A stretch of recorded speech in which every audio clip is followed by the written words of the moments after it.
Alright guys, welcome to another TNA review. This is gonna be another quick short one because I have guitar practice I gotta go to, so let's just go on and get through all of this real quick.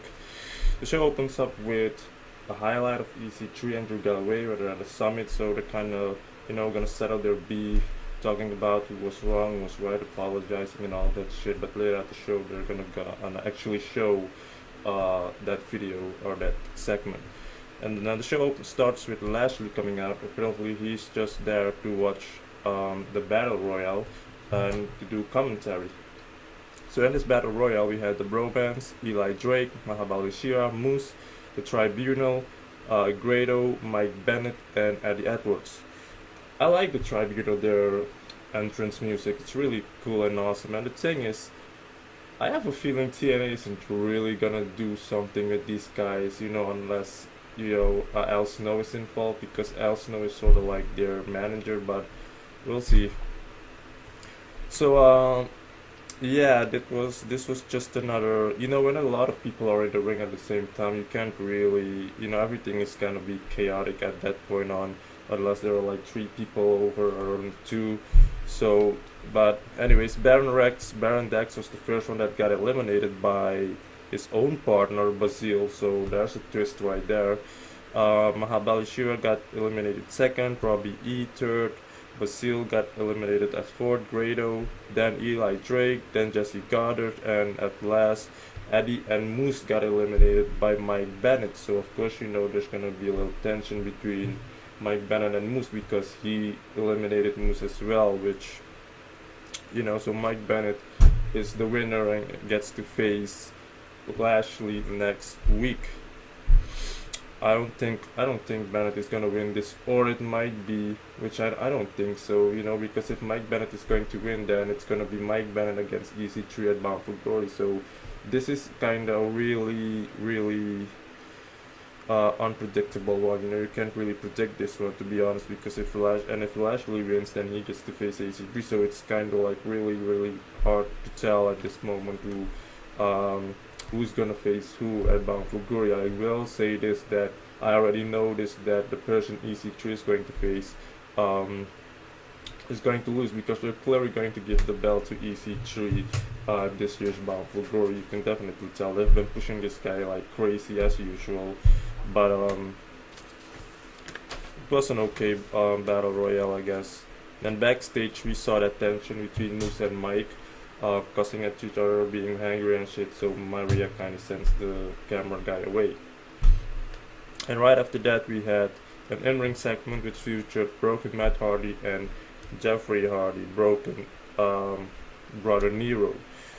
Matt Hardy says the contract is a majestic key that unlocks destiny, and that destiny is the tag team titles of the world, titles that are currently decaying and can only be restored with my broken brilliance. And then Jeff Hardy comes out, and then Matt says that Jeff is present isn't required right now, and then he asks Jeff what he's doing here. Jeff says he's here to work, wrestle, and win for the creatures. Then Matt says he's glad Jeff is here to work and wrestle, because when he has a target he always renders them obsolete. And then Rosemary appears. She says that they have something Matt and Jeff want and will not let them have it, talking about the tag titles. And then Abyss appeared. She says we are taking joy and destroying what's left of the Hardy's legacy, for you will forever rot in decay. Okay. And then Crazy Steve appears. He says this is not a game. You may think, Matt, that you have so much to gain from us, when in reality you have so much to lose. Matt, you are not broken, but decayed. We will shatter you and will shatter your legacy. And no matter how many premonitions you may have, you will never see us coming. And then Matt says you are wrong, because in my premonition I saw which member of you tried to abduct King Maxwell. And for that sin I promise, I swear tonight, the member of you that did that, I will eat you. And then Rosemary says we don't play by your rules. And then Matt asks which of the members wants to wrestle Jeffrey, brother Nero, now that he's in the ring and wants to work and wrestle. and that happens to be Abyss. So you get the match between Abyss and Jeff Hardy, and of course, this wasn't really gonna be an all too great match because this is Abyss. I think Abyss. I can't think of any match of Abyss that has really been great other than um, it being a Monsters Ball match because that's Abyss's thing. He's kind of like the hardcore guy in the company. He's kind of the guy you would use in that type of matches. The hardcore matches, Monsters Ball, street fights, or whatever weapons are um, allowed. Then you use a guy like this. But I can't think of any match that Abyss had that didn't involve a hardcore match where it was a good match, just a normal match. So basically, Jeff Hardy was obviously the one carrying this whole match. He did his whole thing, but Abyss ended up winning due to Rosemary spitting the mist in Jeff Hardy's face. And during the match, you had Matt Hardy saying that in his premonition it was Crazy Steve. Crazy Steve was the one that he saw trying to abduct King Mason. And then he starts biting him. In of case, Crazy Steve sells it off by laughing. And then Matt says the case day of deletion will come at Matt's hands. And then there's this rumor going around that TNA is filming, or they're going to plan on doing a final deletion part 2, just like the one with that Matt and Jeff had. So if that's true, I hope it is, then this is going to be freaking awesome. Knowing that it's Decay this time, and you have 4 crazy motherfuckers going at each other. So let's hope it's true. Let's hope it really happens, because then that way it can get another TNA can get lots of attention once again. And I'm pretty sure it's gonna be really crazy, and a lot more is gonna go down if it truly does happen. If this final deletion part 2 is in the making.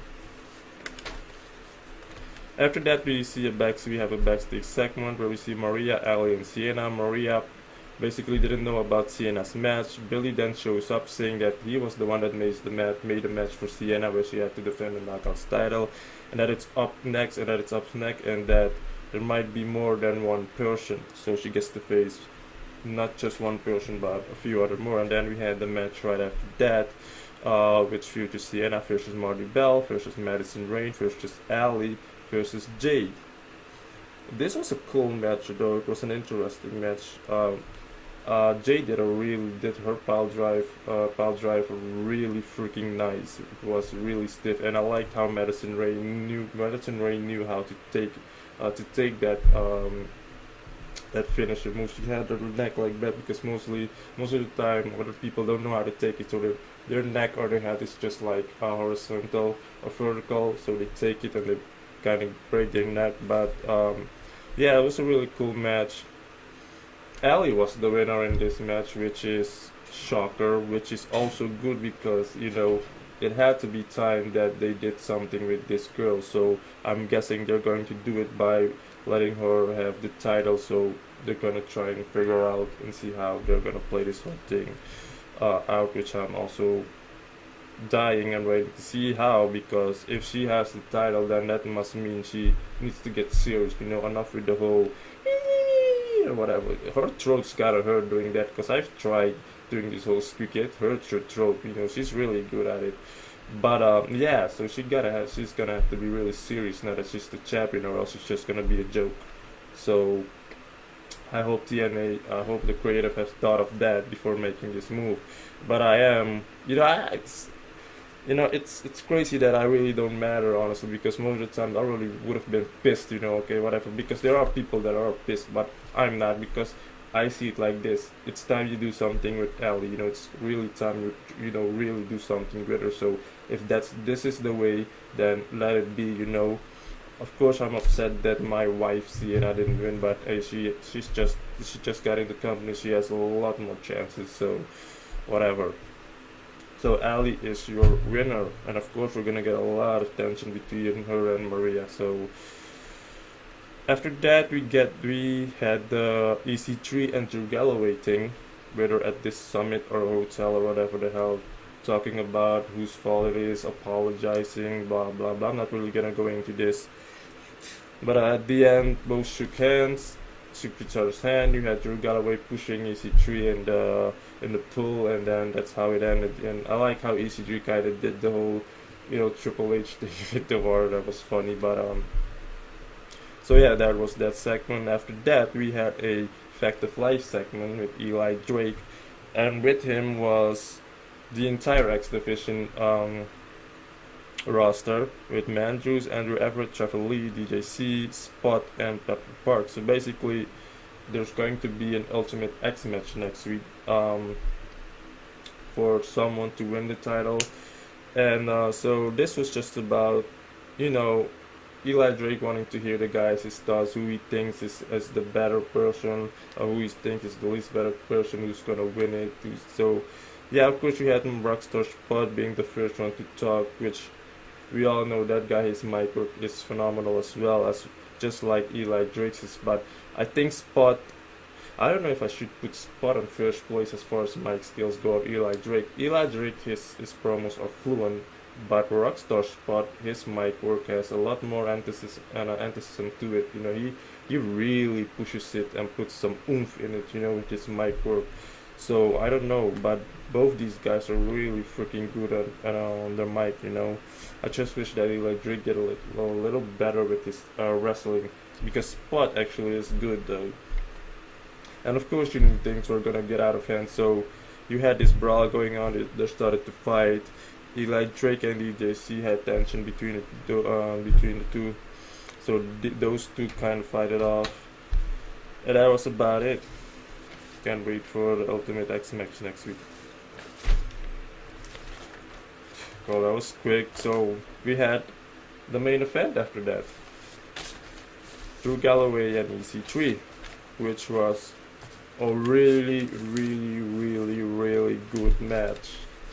This is the first time I actually enjoyed a match between EC3 and Drew Galloway, because if you've been watching my reviews for quite some time, then you must know that I wasn't really fond of this feud, because it kept going on, kept being the same thing over and over again with the promos, with disqualification, that one hitting that one. So this was the first time that I was looking forward to this match, because of the involvement of Aaron Rex, and it really turned out to be not what I expected. So it was really good, a really damn good match. You had Drew Galloway doing the tombstone to EC3. He did a Celtic cross, or whatever you call it, on the steel steps to EC3. He really beat EC3 up, man.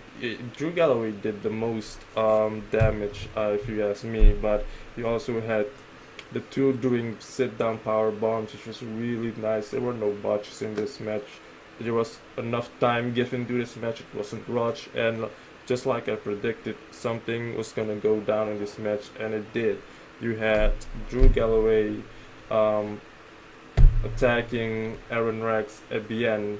EC3 got the win, and so Drew Galloway is kind of pissed off. So he started attacking, really beating up Aaron Rex, throwing him at the ring post, hitting his head on the steel step and all that. So I think it's official that Drew Galloway is a heel now. So it should be interesting, because when this guy is a heel, he's really fucking destructive and all of that. So many good things happening in TNA right now, especially with the storylines and seeing how things go down. Yeah, I see really good things coming up, especially before this time of the year in Bound for Glory. We can expect a lot more happening before Bound for Glory, and I think this year's Bound for Glory might really be the better one, because last year's Bound for Glory but I think this year's is gonna be phenomenal, especially with a few newer guys being in the company. So that was about it. I'm looking forward to next week's, mainly because of the Ultimate X match, the main event, because that's one is an unpredictable match. You can't tell who they're gonna give the win to. I still believe Mike Bennett isn't going to win, but if he does win, then that would really be a big shocker. And it honestly wouldn't be,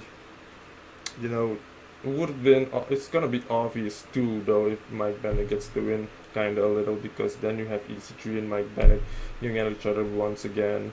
So yeah, I'm looking forward to that, and I also want to see how this whole thing with Ali, how this whole thing is gonna happen and work out. So that was about it. Short review, quick, short and simple. I have to go to guitar practice. I'm actually already late. Holy shit! So thank you for watching, and definitely some turning points in this show, and it was all magnifique. And I will see you next week.